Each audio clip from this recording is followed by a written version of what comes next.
afterwards with some of our panelists about what this research really is and what it means. So, Brendan, it's all yours, and thank you for being with us.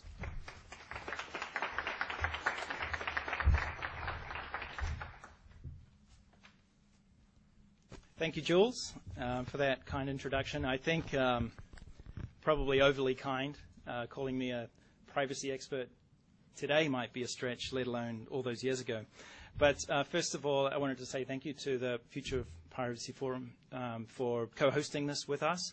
And thank you to the panelists, which Jules will be introducing shortly as well, and our lunchtime speaker. And then a thank you to you fine ladies and gentlemen for making your time available to come to this event and to share with us these important discussions about online reputation and privacy. I may not be I may or may not be a privacy expert. I think what I am is a privacy geek. And there's a moment, I don't know if for those of you who are privacy professionals, where in your life you know that you're a privacy geek. I can picture it vividly for myself, with this moment where I realized I'm a privacy geek. I was in a coffee shop in Boston, and it's at this point where I'd learned enough about privacy to kind of, try and spot a scam where people might be trying to gather too much information.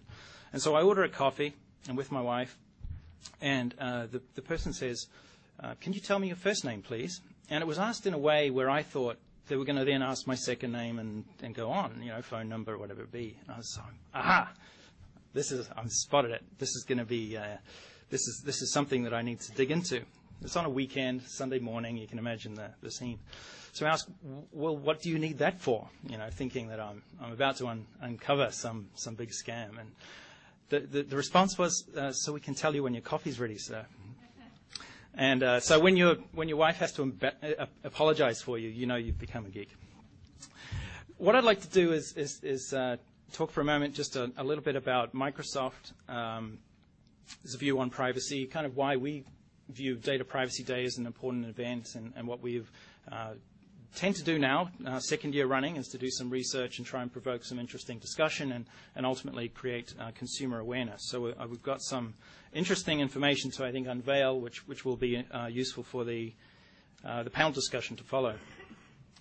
As Jules mentioned, privacy at Microsoft is positioned as part of the Trustworthy Computing group. And Trustworthy Computing is essentially an initiative. It's actually become core to the company's strategy about how to create more secure, private, and reliable computing experiences backed up by sound business practices.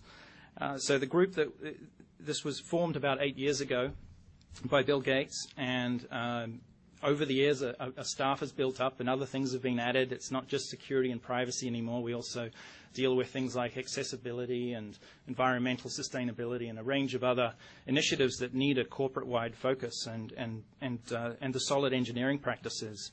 And so we're now up to about more than 400 people as a part of this organization. Core to the privacy approach is really around these three pillars.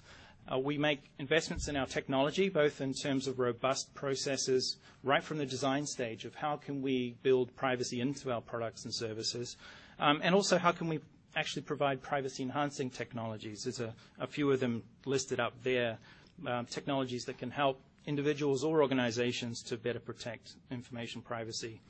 We also work with industry a lot, colleagues, and governments and NGOs to really advance the state of the art of public policy around privacy and to create a lot of consumer awareness. And then we provide guidance directly to organizations and individuals so that they can better protect themselves online, and organizations can better protect the data they manage. So it's in the spirit of that we're involved today in Data Privacy Day. This is the kind of the core approach for consumer privacy is around three pillars. When we do a lot of focus groups and try and really understand what our customers feel about privacy, and this is how we've sort of categorized their definitions. The first is this need for minimal intrusion, the right to be left alone, if you like. And so for us in the technology space, being a provider of software and services, this means for us things like ensuring that people don't have unwanted communications. And we have a range of technologies which help to sort of stop those sorts of things. one of the other core definitions is the control of privacy. And I think that's very important for today's topic as well. The ability for people to know what information is being shared about them, how that's being used, and to be able to exercise some choice about how that happens. And then another definition, which has, I think, become way more prominent in the last few years, is this notion of protection from harm. With the rise of online fraud and identity theft, that one really came to the fore, where people are worried that a misuse of their personal information could have tangible consequences for them, in this case, the tangible financial consequences. So that's at the core of our approach.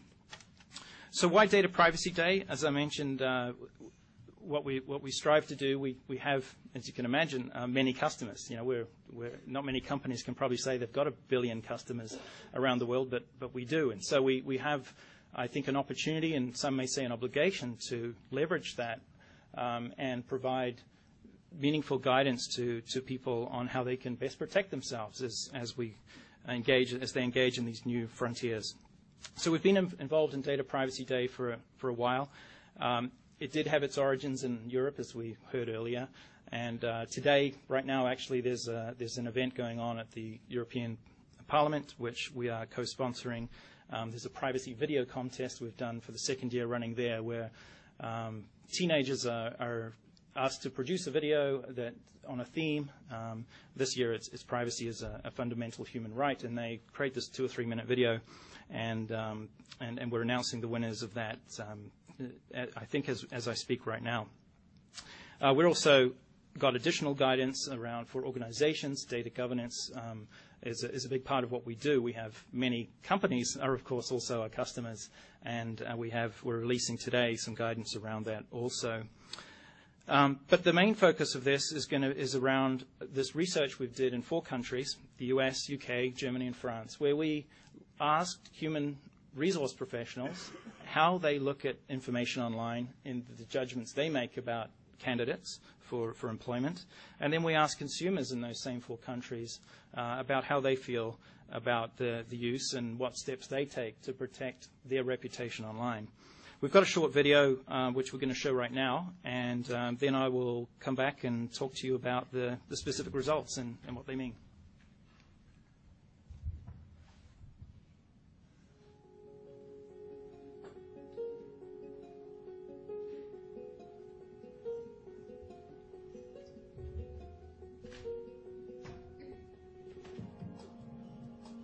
I'm not really concerned about my reputation online because what you see is what you get, I guess.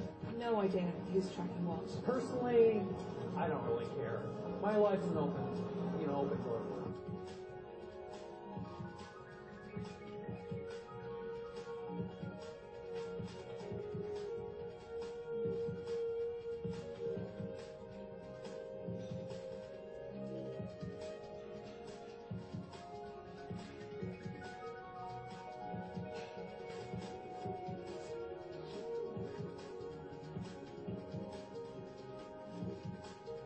I think employees using the internet when they're hiring their future employees is a really good idea, because you don't want someone who's online like flashing people or getting drunk every weekend or something like that, just because it's a bad name for your business. I don't think employers should look at your internet sites when they hire you, because it's different.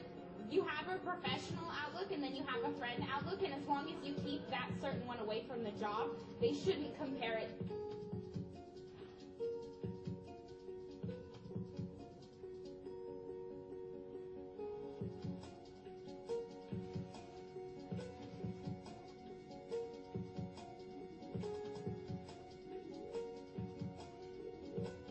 And if you're not going to be professional all the time, I mean, that's your choice. Yes, it's a free country. You can post whatever you want, but you have to know that it's, free speech. People can grab any information they want. It's not like someone mugs you in the street. Someone bigger than you comes up and says, I'm taking your wallet. Because then, at least you know what's happened. But someone online, some guy anywhere in the world can come along and take that from you. It's horrible. I don't think we're given enough information about how we can protect our privacy online.